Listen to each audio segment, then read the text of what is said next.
a simple news magazine become one of the most iconic voices in media history? This is Magnetic, and this is the story of Time magazine. Enjoy. 1923, New York City. Two young journalists, Henry Luce and Brighton Houghton, are sitting in a tiny office with one big idea. They believed people were too busy to read the long, complicated newspapers. So they asked themselves, what if we could make the news shorter, faster, and clearer? And that's how Time was born.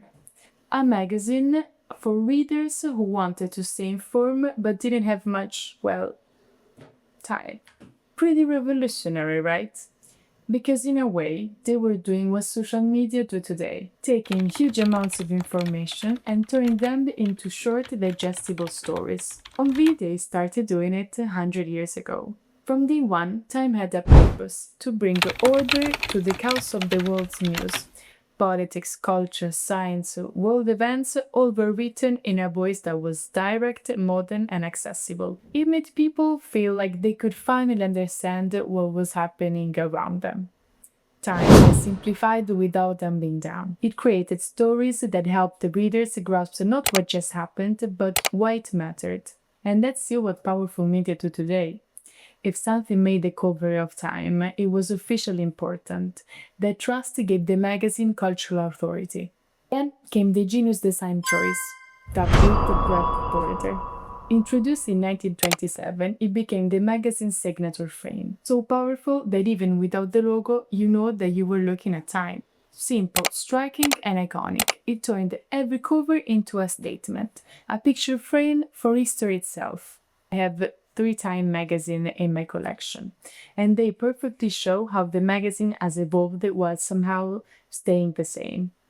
The first one that I want to show you is from 1981, 10 August 1981. I bought it from this magazine website called Crazy About Magazines that sells original vintage shoes. Edition with the Prince Charles and the Lady Diana's wedding on the cover, and it's wild to see.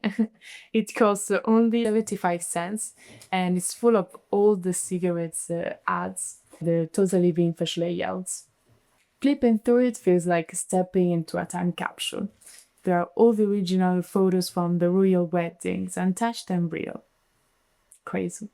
Then I have the issue with Pope Francis, and the most recent one, in the issue of October 2025, with the Stranger Things cover, which I had to get because I'm a big fan of Stranger Things. Honestly, I love how design is barely changed.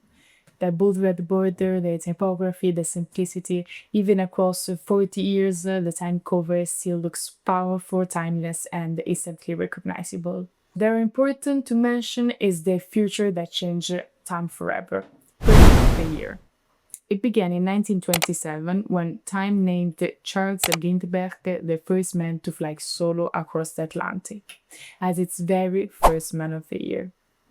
Since then, it's become one of the Times' most famous traditions. Each cover tells the story of a moment in history, sometimes inspiring and sometimes uncomfortable, but always relevant. They spark a conversation and remind us that a single image captured the spirit of an entire year. Now, not all of Times' choices were loved. Some covers didn't celebrate the heroes, but they started conversations. Because Person of the Year was never about picking the best person, but the one who changed the world the most, for better or worse. We remember Adolf Hitler in 1938 chosen not to praise him but because his action had the greatest impact that year. Then Stalin chose twice, one in 1939 and in 1942. Then we remember in 1989 the computer, Time's first non-human machine of the year, marking the digital revolution. Then in 2006 we have You, celebrating the rise of user-generated content and social media. Then 2016 Donald Trump, president of the divided States of America. Each of these covers sparked a debate, but that's exactly what Time does best. He holds up a mirror to the world even when the reflection is uncomfortable. But alongside controversy, there's always hope. Some covers become symbols of progress, courage, and humanity. And here we remember Martin Luther King in 1963, a portrait of strength and compassion. Then the Apollo 8 astronauts in 1968, faces of unity and courage celebrating the first orbit around the moon.